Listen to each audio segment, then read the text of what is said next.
All right, it's that time of year where you want to just put a bunch of stuff in a pot and have it just warm your soul. And we're going to make Olive Garden's Zuppa Toscanna, or if you're from where I'm from, it's Tuscan soup.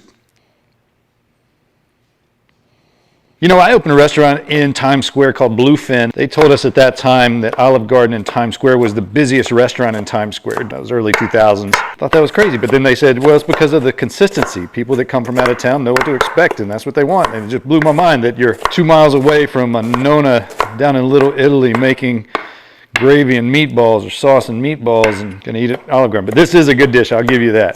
We're going for just thin sliced potatoes. Get you one of these contraptions if you need to. It really helps out, saves you a lot of time and some fingers. Once you start getting close, don't risk it. All right, and so that's how easy this is. That's all the work you have to do. I'm using sweet Italian sausage.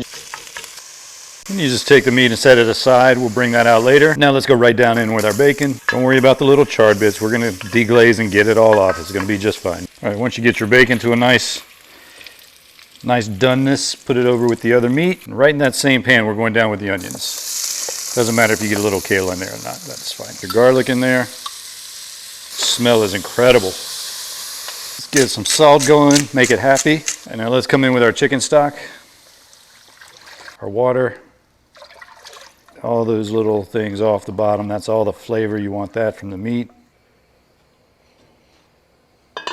We're not going to do the breadsticks like they do at Olive Garden because honestly they're just too good. I don't think I could do them any better. But we are going to make some delicious garlic and herb bread to go with it. We're going to take just our pastry cutter. We're going to cut the crust off these pieces. Save the crust. We'll use those for a panzanella. And you could leave the crust on if you wanted, but I feel like we're going to do a little fancy thing here today. So now we've got these delicious little squares of bread. We're going to take a little bit of our Duke's mayo, of course.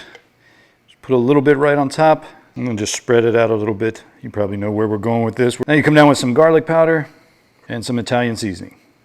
We're going to put a little olive oil down. Take our bread and go mayo side down. Nice and crispy. All right, the smell is incredible in here. And potatoes are about 3/4 of the way done. We're going to put our kale in. We're going to put just a little bit of red chili flakes in there, a little heat. And now we take our cream and we're going to just slowly stir that in. Sausage in there, onions, kale. All right.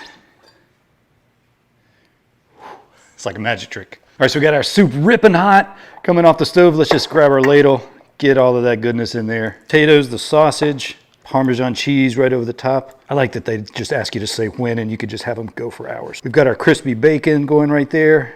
Toast. That's our copycat Olive Garden Tuscan soup.